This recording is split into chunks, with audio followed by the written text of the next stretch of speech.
qu'il m'a acheté, je me suis plaint dans 2 vidéos que j'avais un peu de stockage. Il a pris, c'est quoi, 250 gigas. Bref, celui avec beaucoup de gigas. Genre, oh, il est trop content. Il a fait ça juste pas plus que je me plaigne de mon stockage. Donc, regarde mon nouveau bébé. Non, on va parler de ce monsieur-là, d'accord? Parce que si tu savais à quel point je suis fan de mon mari, le voir évoluer comme ça, je suis tellement fière de lui. Genre, avant, c'était que nous deux. Et là, le voir en tant que papa, quoi. Et le jour où tu vois l'homme que t'aimes tenir votre enfant, je le vois jouer avec nos enfants, je me dis, waouh, viens que je te fasse un autre. Genre, son cœur, il sait quand mon cœur, il pleure. Attends, comment? Il détecte tout le temps quand je pleure. Parce que, ouais, comme j'ai enchaîné 4 grossesses, du coup, je suis tout le temps avec les hormones de grossesse. Là, je pleure pour rien. Genre, tu me donnes le mauvais goût de glace, là, je vais pleurer, ok? Et souvent, pendant les grossesses, quand je suis très, très fatiguée, je m'éloigne. Genre, je m'isole, que ce soit dans la cuisine ou dans la salle de bain, pour verser quelques larmes, tu vois? Je pleure souvent, genre, pour rien. Je pleure souvent pour rien. Du coup, attends, je suis où, là?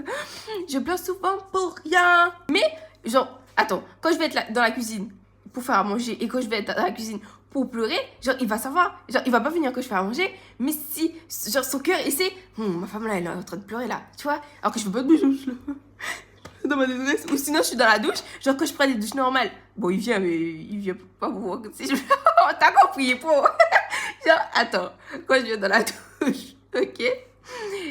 Il vient ou il vient pas? Il vient soit pour se baigner avec moi, soit il vient pas, ok? Il vient pas quand je prends ma douche normale, ok? Mais si je pleure, genre à 100%, ok? Quand je me prends ma douche normale, ok? Il y a des fois il va venir, il y a des fois non. Hein? T'as compris, t'as compris, ok? Mais quand je prends ma douche, genre je vais juste sous l'eau pour lâcher les larmes parce que j'ai été trop sous tension la journée là parce que quand je suis enceinte, là je parle de quand je suis enceinte, ok? Eh ben si je suis en train de pleurer dans la douche, genre il va savoir que sa femme est en train de pleurer. Genre je peux pas me... ok? Rappelez juste des larmes en mode la fatigue. Oh la grossesse c'est dur, ok? Mais mon mari il va venir, même s'il est dans la play et que son cœur détecte de... Ma femme pleure, genre il va arriver dans la douche, tu pleures? Genre il sait tout le temps, même si c'est dans la nuit, je suis là en train de pleurer en dessous de la couette, il sait que je pleure, genre c'est mon mari. Attends, il y a un truc. Ouais, ce monsieur là il me protège de ses enfants. Attends, c'est mes enfants aussi, mais il me protège de ses enfants. Tu vois, par exemple, quand on est là, à la maison, ok? Les enfants vont faire maman, maman, maman. Tu connais les maman, maman, maman, maman, maman qui s'arrêtent pas là. Il va non, non, non, laisse ma femme tranquille. Arrête d'appeler maman, laisse-la tranquille. Tu vois, en mode de chat. Genre, dès que. Par exemple, ouais, quand les enfants me stimulent trop, il me pose sur ça. Pause, stop, stop, ok? Et jouez. Éloignez-vous de ma femme, laissez-la tranquille. Tu vois, il me protège. Il sait que je suis stimulée très vite, tu vois. Et voilà, il me protège. Et quoi, attendez? Ouais, laissez maman tranquille, laissez maman tranquille. Ouais, et dormir. Laissez maman tranquille, ok, la journée quand on est à la maison, genre, et qu'il me stimule trop, laissez maman tranquille, laissez-la souffler, ok? Et quand je dors, voilà, la semaine, genre, la semaine, je m'occupe des enfants, tu vois, le monsieur au travail, because, pour ceux qui le savent pas, je suis maman foyer. Bref, je suis maman foyer et le monsieur travaille. Et quand le week-end, il est du week-end, genre il travaille pas le week-end. Tu vois, quand il travaille pas le week-end, il est à la maison et comme il sait que toute la semaine j'ai tout donné pour s'occuper de ses enfants à 100%, et ben quand, genre par exemple le samedi matin, le monsieur il se réveille, il prend ses 4 enfants là et il va au salon, genre il va dans sa play avec ses 4 enfants, genre il ferme la porte de notre chambre et il ferme la porte du salon pour bien m'isoler. Genre le samedi matin, il me laisse me dormir, oh mon bébé, genre il prend tous ces enfants là et il les ramène au salon et puis il est dans la play, eux ils jouent. Et en mode, pour s'assurer que dans la semaine, j'ai pas une grasse matinée, je dors pas non plus jusqu'à 10-11 heures, mais au moins que les enfants ne me réveillent pas à 6 heures, quoi. Il prend ses enfants, quoi. Et what about it? Quoi d'autre? Attends. Ah oui, je voulais parler de la dépendance affective. Genre, je sais... Attends. Les gens, ils voient... Comment dire? Oui, les gens, ils ont une mauvaise... Ben, c'est normal, avec toutes les crasses que ce soit les hommes ou les femmes font aux autres. L'un ou l'autre, tu vois, ok? Du coup, les gens, ils prennent, ils ont une mauvaise image de la dépendance affective. Je suis dépendante affective de mon mari, mais il est dépendant affectif de moi. Genre, on est dépendant affectif mutuellement. Tu vois ce que je veux dire? Genre, par exemple, comment dire? Ouais, tu vois quand il prend ses congés. Attends, un exemple parmi tant d'autres, hein? Quand, par exemple, il prend des congés pour des vacances, bref, quand il prend ses congés, tu vois? Eh ben, quand c'est la veille de retour au travail, je me suis tombée malade. Genre, tellement il a passé toute, on va dire 1 semaine ou 2 semaines, comme ça, avec sa femme, comme ça même, avec sa femme, tu vois. Et ben, quand c'est la veille de son travail, je me suis dit, il a toujours un truc, que ce soit mal de ventre, mal de tête, nœud au l'épaule, il a toujours un truc, genre, dès qu'on doit s'éloigner l'un de l'autre, il a toujours un truc. Et quand il fait des voyages professionnels, il fait de temps en temps dans l'année, il fait des voyages professionnels. Oh, faut voir la veille comment il est pas bien, on dit, il va se séparer de sa femme. Et en plus, il boude, il est tout boudeur. Genre, il est de mauvaise humeur quand il sait que... Voilà, quoi. Et ouais, quand je boude, on va faire... on va faire exemple. Tu vois, quand je joue à Fortnite, là, si je suis à côté et qu'il sait que je boude, il va faire que perdre. Tu vois, c'est un exemple, tu vois.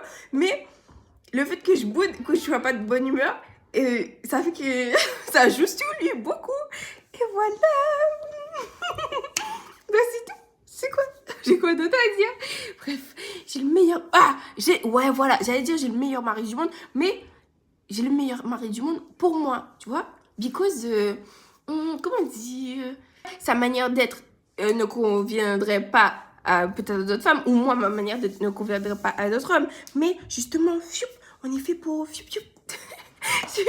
on va bien ensemble. C'est l'homme que Dieu a créé pour moi et je suis la femme que Dieu a créée pour lui. Et voilà. Et quoi d'autre? Et comment dire? Et même notre caractère, notre manière d'être et tout. Attends, comment dire? On s'est bâti mutuellement, tu vois. Comment on est ensemble depuis qu'on est petit? Genre, depuis que moi j'ai 14 ans. Ouais, depuis que j'ai 14 ans, on est ensemble. Du coup, attends. Je surveille les enfants là. Les enfants, ils font des bêtises là-bas. Les enfants, ils dorment mieux, les enfants ne dorment pas. Bref. C'est quoi? Ouais, oui, voilà. Comme on est ensemble depuis très très jeune, on a grandi ensemble. Du coup, comment dire? Attends, j'arrive pas à t'expliquer ça. Désolée, mais notre manière d'être, oui, voilà, on est très casanier, mais justement, parce qu'on a grandi tous les deux en mode casanier. Peut-être si on avait grandi, lui avec une autre fille et moi avec un autre garçon, tu vois, eh ben on serait peut-être soirée, mais là on est casanier. Et, ouais, voilà, on a envie d'avoir beaucoup d'enfants, mais peut-être c'est la force de notre amour qui fait qu'on ait beaucoup d'enfants. Si on n'était pas autant amoureux, peut-être on aurait voulu un enfant, tu vois, pour tester.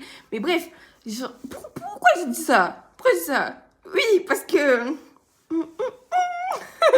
on se bat mutuellement, peut-être parce qu'on a grandi ensemble ou peut-être parce que c'est la volonté de Dieu et puis c'est tout.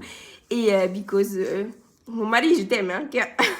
L'arrivée d'un enfant, ouais, éloigne le couple. C'est propre à chaque couple. Enfin, chaque couple, sa manière de gérer l'arrivée d'un enfant. Mais nous, et j'ai l'impression, et c'est pas que moi, lui aussi, qu'à chaque, comment dire, à chaque naissance, ça nous rapproche un peu plus. Couche à 19h, ben, le week-end, on a toute la soirée pour nous. On est pas forcément tous les deux. Genre, lui, il est dans sa play et moi, je suis sur TikTok. Mais tu vois, ça nous va d'être juste tous les deux comme ça. Ben, ça nous va. C'est pas que moi qui ai peur de faire garder nos enfants. Lui aussi, même si c'est la famille proche ou des nounous, quoi, il veut pas qu'on fasse garder les enfants. Et moi aussi, genre, on est trop parano. On garde nos enfants, on fait toutes nos sorties avec nos enfants. On fait pas des sorties à deux en mode de restaurant... bref, des trucs de couple là, hein. Oh, ben, on fait pas ça, on fait des sorties avec nos enfants. Et genre nous, ça nous procure, comment dire, ça nous procure tellement de bonheur, genre d'être en famille. Genre, comment dire, ah là là. Parce que nous on aime, genre, nous, notre quota, voilà, votre quota de bonheur, par exemple, à d'autres gens, ça va être, pour remplir ce quota de bonheur là, faut aller en soirée, ou faire d'autres trucs, tu vois. Mais nous, notre quota de bonheur, il est rempli quand on fait des sorties en famille, tu vois, avec nos enfants. Et c'est trop bien. Et ouais, comme je te dis, j'ai déjà fait une vidéo sur ça. Nous, on se dispute pas en mode... genre, on se dispute pas en mode on se crie en dessus. Ouais, bon, si t'as pas suivi, on se dispute pas. Ça fait 9 ans qu'on est ensemble. On s'est jamais disputé en mode... Hein, on boude, genre... on boude et après on revient et on parle, on est dans la communication. Bref, on essaie vraiment de parler calmement, d'expliquer chacun son point de vue sur qu'est-ce que j'ai pu dire, la tonalité que j'ai pu dire, tu vois, ou le mot que j'ai pu dire que lui, il a mal pris. Et bref, chacun expose son point de vue, tu vois. Et la plupart du temps, c'est grave un problème de compréhension ou la manière dont l'autre a dit un truc qu'on a mal pris, alors qu'en vrai, il n'y a rien là. C'est pour ça, ça sert à rien de crier tout de suite, genre, bouder, respirer, laisser la tension redescendre, et voilà. Et oui, la pire erreur à jamais faire, on n'a jamais fait ça. Et genre, c'est dur, hein, c'est très dur à dire, genre, pour les gens qui le font, d'imaginer de pas le faire, genre de dormir sur le canapé. Il y a beaucoup de gens qui font ça parce que je veux pas dormir avec mon adversaire. Alors que pas du tout. Dormir sur le canapé. Genre non. Dormir sur le canapé, jamais. On va bouder coller. Et quand j'entends la question qui dort du côté du mur, c'est toi mon mur, colle-toi à moi. D'ailleurs, j'ai mis le lit au milieu pour qu'ils soient obligés de se coller à moi. Bon, vas-y, bisous, swipe.